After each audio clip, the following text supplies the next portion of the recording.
forget to subscribe my channel Hang Duk Mana. Sas.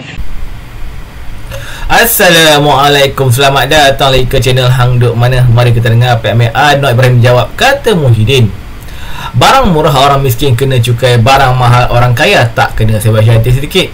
Muhyiddin menemplak dasar kejayaan yang disifatkan sebagai songsang ketika mempersoal status melaksanakan cukai barang bernilai tinggi. Kita mari dengar jawapan PMA Nok Ibrahim. Dia akan nanti kita komen macam biasa. Soal cukai, ada ahli parlimen, termasuk ahli parlimen di sini, yang kata ini kerajaan Madani apa?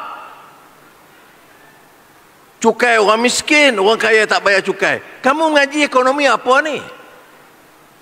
Kamu dengar ke macam belanjawan? Kamu faham ke dasar?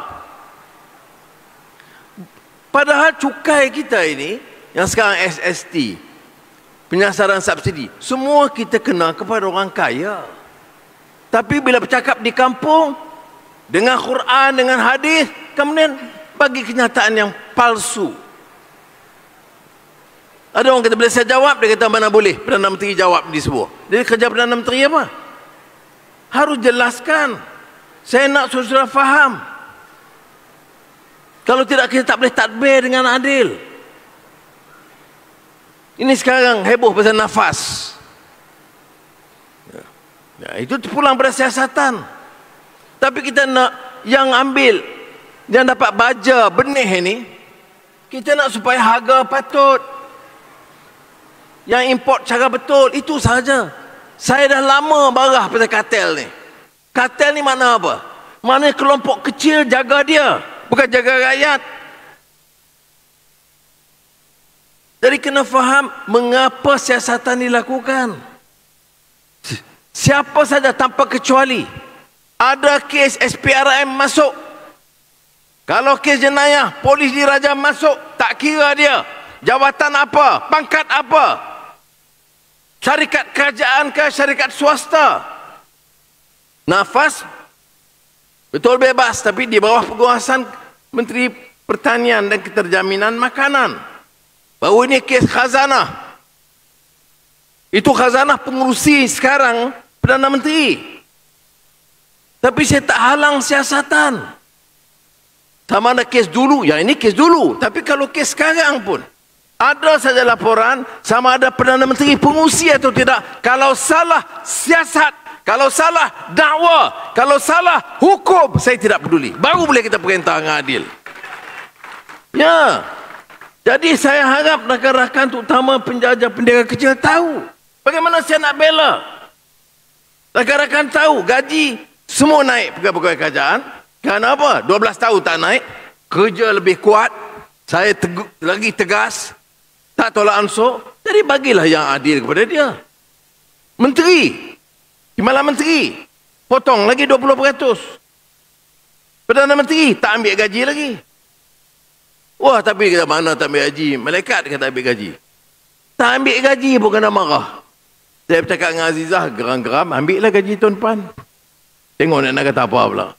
Tu dulu tak mau ambil gaji, sekarang ambil gaji pula. Salah juga. Ni apa punya perangai huduh tengah ni? Ya. Ini maknanya cemburu. Saya bukan miskin. Saya tak ambil gaji, saya tak miskin. Elok ahli parlimen saya ambil. Azizah pun ada ahli parlimen. Cukuplah. Rumah ada kerajaan bagi. Naik kapal terbang, kereta terbang kerajaan. Naik kereta kerajaan. Dah berjuang lama. Khidmatlah kepada rakyat. Ini yang saya nak lakukan. Pun kena maki lagi. Itu yang kadang-kadang saya boleh sebut. Lawan tetap. Baik. Jadi ini saya nak jelaskan. Sebab mengapa saya berani bercakap depan penjajah dan peniaga. Kerana saya sungguh-sungguh. Tahun pertama semasa saya jaga Dewan Bandaraya Kuala Lumpur.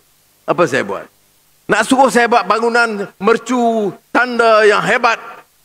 Tak payah lagi dah. Orang kata, tengok Perdana Menteri ini tak ada bangunan tinggi. Saya kata tak. Bandaraya Kuala Lumpur saya kata harus dikenali dengan kebersihan. Dengan gerai, warung, restoran kecil itu yang bersih dan indah. Itu yang utama saya. Nah, hari ini banyak perubahan. 780 lebih yang dah siap, dan sekarang walaupun dilakukan banyak oleh Dewan Bandaraya, KPKT. Dan ini saya juga telah cadangkan semua kerajaan negeri.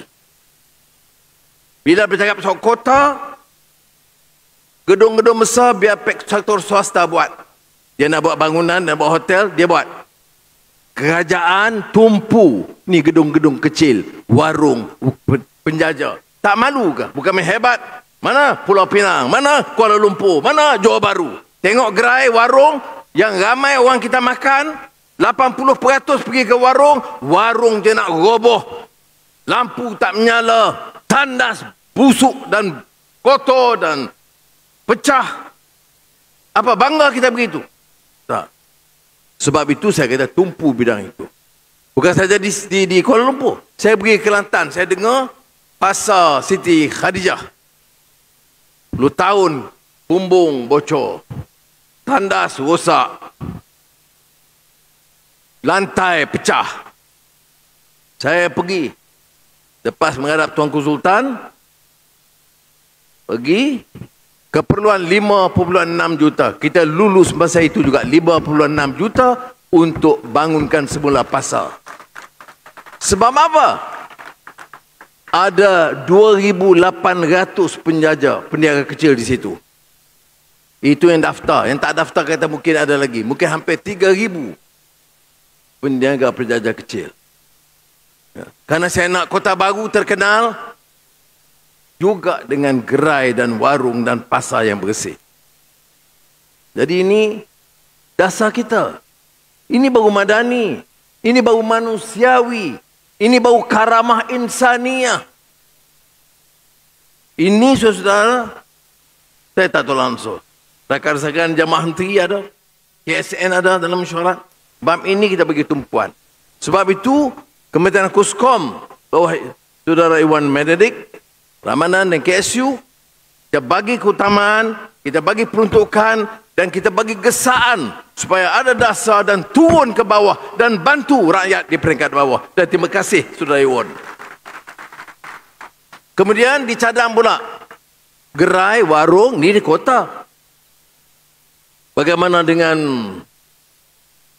pedagang kecil?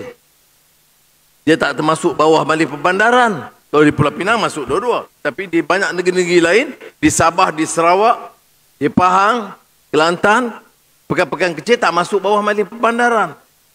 Dia bukan bawah KPKT.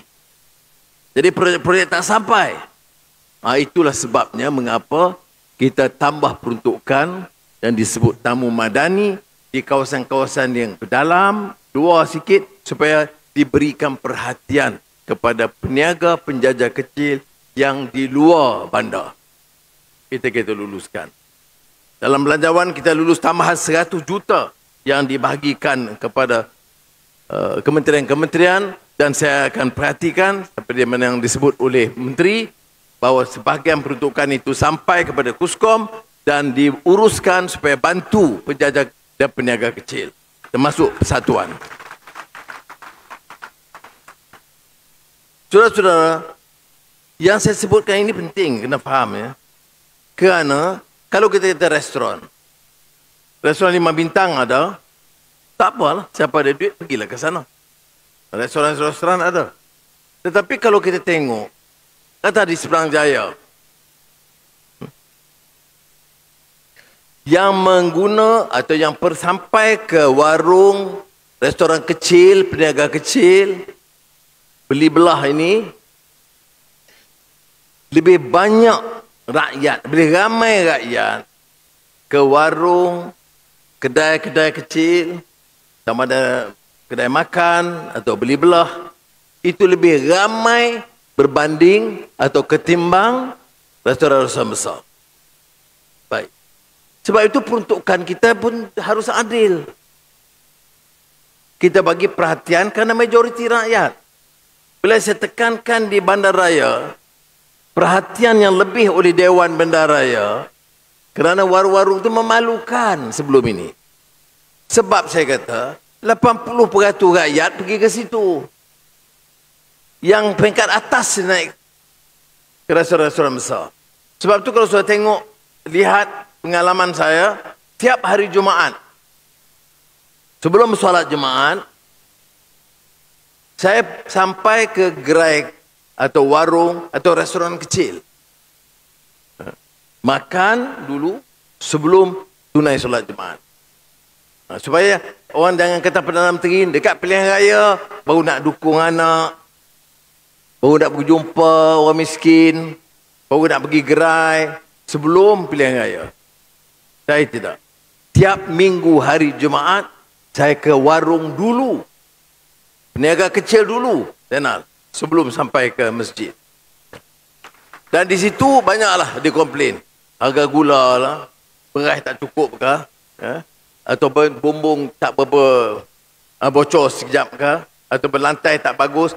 Jadi kita tengok dan lihat sendiri dan kita santuni dan faham masalah rakyat. Dan ini yang gesaan kita kepada pemimpin-pemimpin.